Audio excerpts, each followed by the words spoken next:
দিচ্ছি। সো আমরা হচ্ছে ড্যাম কন্ট্রোল সিস্টেম একটা ইমপ্লিমেন্ট করতেছি। সো এটা হচ্ছে বেসিক্যালি আমাদের যে ফারাক্কা বাঁধ আছে ওরকম টাইপের একটা বাঁধ বা ড্যাম আর কি। সো ইন্ডিয়া তো আপস্ট্রিম কান্ট্রি, সো ইন্ডিয়া থেকে যেই রিভারে ওয়াটারগুলো আসে এটা ডাউন স্ট্রিমে চলে যায় বাংলাদেশে হয়ে। সো এই ক্ষেত্রে যেটা হচ্ছে সেটা ড্যাম দিয়ে ওরা কন্ট্রোল করতেছে। সো এখানে ওরা তো ওদের ফায়দা মতো করে আর কি। সো ওরা যখন হচ্ছে ওদের দরকার হয় তখন হচ্ছে এটা অফ করে রাখা, যখন হচ্ছে ওদের ফ্লাড হয়ে যায় তখন হচ্ছে ওরা ছেড়ে দেয়। তো এটাকে স্টপ করার জন্য আমরা কন্ট্রোল সিস্টেম বানাবো, এটা রোবোটিক সিস্টেম আর কি। সো এটা যেটা হচ্ছে এখানে হচ্ছে একটা ড্যাম থাকবে, এখান থেকে যখন ওয়াটার আসবে, যদি সামার সিজনে কথা বলি তো সামার সিজনে যেটা হয় যে পানি আসলে কম থাকে তো ওরা আটকায় রাখে। তো ওরা যখন আটকায় রাখবে সো তখন আমি এখানে যদি একটা সোনার সেন্সর ইউজ করি, তো সোনার সেন্সর মাধ্যমে সো এই সোনার সেন্সরগুলো আমরা এখানে ফিক্স করে রাখবো। সো সোনার সেন্সর বেসিক্যালি হচ্ছে পানির হাইট মেজার করবে।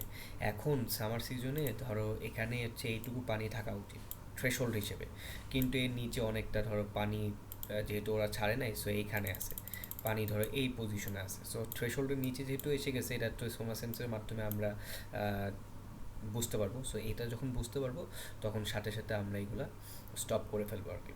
মানে আমরা তখন এই জিনিসটাকে যেটা হচ্ছে স্টপ ছিল এটা ওপেন হয়ে যাবে। ওপেন হওয়ার জন্য এখানে হচ্ছে একটা এই যে গেটটা হচ্ছে এরকম, এটা হচ্ছে হোলটাতে পানি পড়ে সেখানে একটা গেট থাকবে। এই গেটটাকে হচ্ছে সার্ভো মোটর দিয়ে তুলে দিবে আর কি, এবং নিচে রাবার ব্যান্ড লাগানো থাকবে। সার্ভো মোটরের শক্তি যেহেতু বেশি সো এই সুতাতে বাঁধা থাকবে, এই জিনিসটা গেটটা তুলে দিলে পানি এখান থেকে ফ্লো হওয়া শুরু করবে। আর যদি আমি এখন ইয়ার কথা বলি, সেটা হচ্ছে হলো যদি বর্ষাকাল বা রেইনি সিজনের কথা বলি, রেইনি সিজনে তো অনেক বেশি পানি থাকবে, এখানেও অনেক ফ্লাড থাকবে, এখানেও অনেক ফ্লাড থাকবে। সো যেখানে হবে সেটা হচ্ছে রিজার্ভয়ার এখানে রাখবো আমরা, এটা আলাদাভাবে রিজার্ভয়ার রাখবো। সো এই রিজার্ভয়ারের মধ্যে যখন হচ্ছে এইখান থেকে অনেক পানি বেড়ে যাবে তখন মোটর দিয়ে আমরা পাম্প করে সেই এই রিজার্ভয়ারের মধ্যে রেখে দিব। এখানেও সেম হবে যে এখানেও একটা রিজার্ভয়ার থাকবে বাইরে, এটাও বাইরে আছে।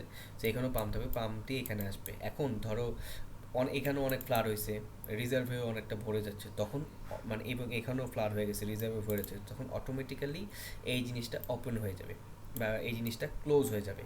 এখন যদি এমন হয় যে ওরা খালি পানি ছাড়তেই থাকলো তাহলে তো আমরা এইদিকে অনেক বেশি ভরে যাবে।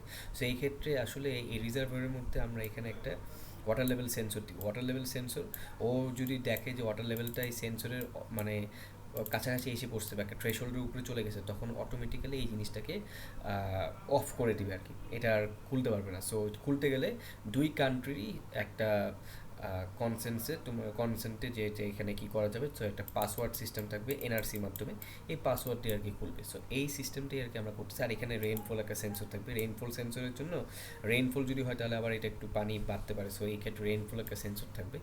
সো এগুলোর কিছু সিস্টেম আমি চিন্তা করছি, এটাই হচ্ছে আমাদের ড্যাম কন্ট্রোল সিস্টেম।